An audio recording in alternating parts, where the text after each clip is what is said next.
عشق هغه ناری وهي زما د پیغمبر سره هغه عشق دی زما د پیغمبر سره هغه مینه ده د څوک چې اسې چغې وباسي د دغې کس چې دی هغه په میدان کې پته لګي چې څنګه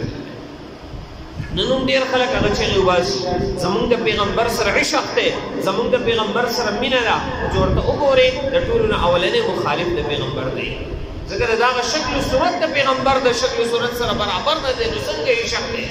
چې یو سړی خپل مخ د پیغمبر د مخ او د شکل و صورت سره نشي برابرولی دی څنګه چغې وباسي چې زه عاشق رسول یم دی څنګه اوازونه کوي چې ما د پیغمبر سره هغه مینه ده ته خو اول خپل ځان برابر کړه پیغمبر ده جسم د شکل و صورت سره خپل ځان خبره اول برابر کا ته هر سهار را باسي په مخ باندې هغه چاره راکاږي او دا اعلان کې چې ما د پیغمبر سره هغه شک نشته دی او د هغې نه لږ ساعت بعد چې هغه بیا چغې وباسي زما د پیغمبر سره شک دا د پیو مجنون دی دا اصل د چغو مجنون دی عبدالله ابن ابی منافق په چغې وهلې ما د پیغمبر سره هغه مینه ده کله چې به د پیغمبر بیان کوو وعظ نصیحت پې کوو دی به ودرېدو پاوسېدو خلکو ته به یې خبرې شروع کړې په ژړا به شو پکې دا پیغمبر دی دا خبره ومنئ او د ټولو نه اول مخالفت به بیا ده نو د پیو او د مینې د مجنون پته چې دی نه هغه په میدان کې کله چې سخته راشي نو پته ولګي چې څنګه چل دی نو د دواړو تذکره دلته د دې وجې نه کوي چې په دغې غزوه کې نو په هره غزوه کې معلوم شوي دي په دې غزوه کې چونکې تذکره د صلح حدیبیې ده په دې کې هغه منافقین معلوم شوي وو مؤمنان هغه معلوم شوي منافقینو مسلې تاسو ته تذکره شي وګورئ نبی علیه السلام بعضې قبایلو په طرف باندې تېرېدو نبی علیه السلام هغوی ته دعوت ورکړو هغو خپل مالونه هغه مشغوله کړل یعنی په خپل تجارت په مال دولت په هغې کې مشغوله وو او څه یې وویل پیغمبر ته مونږ ستا سره نه ځو که مونږ ته پته وی چې هلته واقعي هغه جنګ کېږي نو مونږ به ستا سره تللي وو بلکې دا خو جنګ نه دی ځان وجل دی ستاسو سره څه نشته دی او هغه چې دی نو دومره لښکر دی په د سازو سامان نه لیس دی دا خو چې دی نه هغه ځان په زور باندې مرګ خولې له وروستل دي دا همغلطوب دی مونږ نه ځو او بیا به یې څه وي په دې کې به هېڅ څوک هغه واپس را نه شي ټول به هلته کې شهیدان کېږي نو دغه خبرې به یې کولې او تاسو ته یو تذکره هغه شي وه کله چې نبي علیه السلام د صحابو نه بیعت اغوستو نو یو کس د اوښ نه شاته پټ شوی و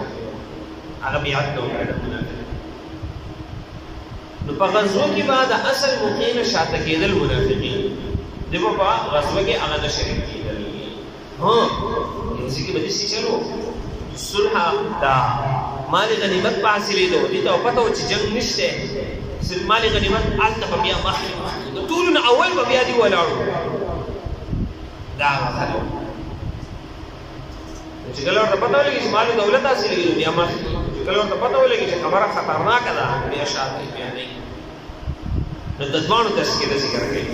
او بیا د دواړو حالات هغه ذکر کوي چې آخرت کې الله پاک د دې لپاره هغه څه نعمتونه هغه ذکر کړي دي او څه نعمتونه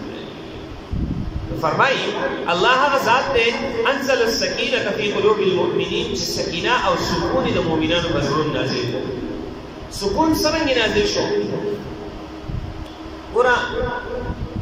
کله چې صلح کېدله نو د دې نه لږ مخکې صحابو هغه بیعت او بیعت کې ذکر شو چې د بیعت په مرګ باندې دا بیعت په دې خبره باندې و چې موږ خو به یا د عثمان رضی الله تعالی عنه د شهادت بدله واخلو یا به موږ شهیدان شو نو دا بیعت دا خو د جنګ بیعت و بیا د دې نه پس صلح داسې کېږي چې ظاهري طور شرایط د مسلمانانو خلاف دي نو اوس مسلمانانو زړونو دا خبره نه منله چې دا فتح دا صلح دې ونه شي ځکه شرایط خلاف دي موږ خو بیعت نه جنګ کړی دی موږ ولې صلح کوو شرایط ولې زموږ خلاف هغه لیکلی کېږي عمر رضی الله تعالی عنه بعضې صحابو خبره وکړه هم ای د الله رسوله ولې موږ دا صلح کوو نو صحابه د زړه نه په دې باندې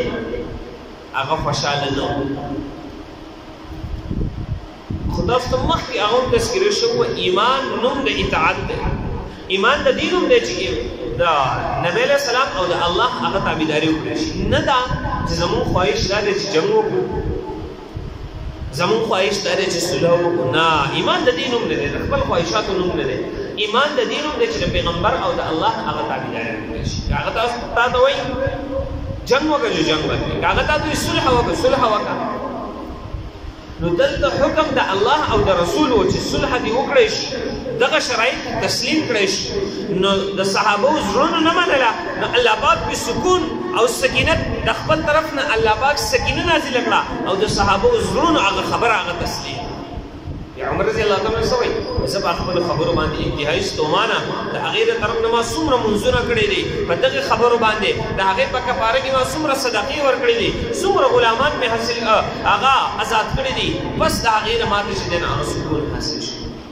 الله پاک د صحابو په زړونو باندې سکینه نازله کړه او د هغو زړونو دا خبره هغه تسلیم کړه چې د صلح دا ښه ده، د شرایط تسلیم کړه. لیزدادوا ایمانا چې د ایمان هغه زیات شي، چې دا صلح د زړه نه قبول کړي، د ایمان سیوا شي مع ایمان سره د ایمان د دې ایمان هسې هم سیوا دی چې دا صلح د زړه نه هم د ایمان کې ښه سیوا شي. ولله جنود السماوات والارض او د الله سره د ځمکې او د اسمان لښکرې دي. که څوک دا خبره کوي چې دا مسلمانان مؤمنان دا بې ساز و سامان دي، د دې سره افراد کمی دی، د دې سره د اسلحې کمی دی، د الله پاک سره هغه لښکرې دی چې هغه د ځمکې د اسمان هغه لښکرې دي چې مؤمنان دا د مسلمانانو یا د منافقینو یا د کافرانو په وخت ګمان کې هغه هم نه راځي. وکان الله او دی الله پاک علیما پوهه حکیما حکمت والا. ليدخل المؤمنين والمؤمنات مؤمنات د دې مؤمنانو هغه بدله سره چې دغه صلح د زړه نه تسلیم کړه، دغه بیعت هغه وکړو، د دې بدله دا ده جنات جنتونه تجري چې بهیږي به من تحتها الانهار، لاندې راغلي نهرونه، خالدین فیها همیشه وي. ویکفر عنهم سیئاتهم او د دې ګناهونه به الله پاک معاف کړي. د انسان نه هم ګناهونه کېدلی شي، د دې نه چې کوم ګناهونه شوي الله پاک به هغه ګناهونه د دې معاف کړي. وکان ذلک عند الله او دا د الله په نزد باندې فوزا عظیما، لویه کامیابي ده. نن که د خلکو په نزد باندې کامیابي دی چې پلان کې هغه بهر ملک ته لاړو، پلان کې هغه یورپ ته لاړو، اسټرالیا ته لاړو، لندن ته، انګلینډ ته لاړو، امریکې ته لاړو، هغه کامیاب شو. نه کامیابي د الله په نزد باندې دا الله پاک څه فرمایي وکان ذلک عند الله فوزا عظیما، دا لویه کامیابي ده چې چاته جنت نصیب شي د الله په لاره. هر چې منافقین دي ويعذب المنافقين والمنافقات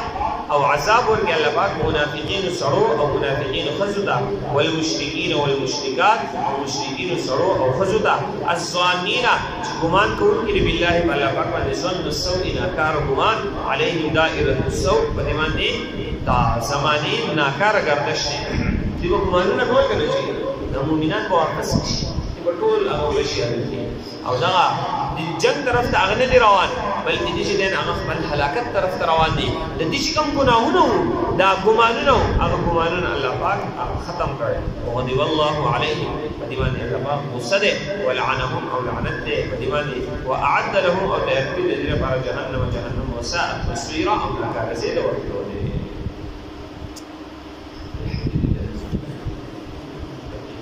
صلاة والسلام ربنا ظلمنا انفسنا وان لم تغفر لنا وترحمنا صلى الله عليه وسلم.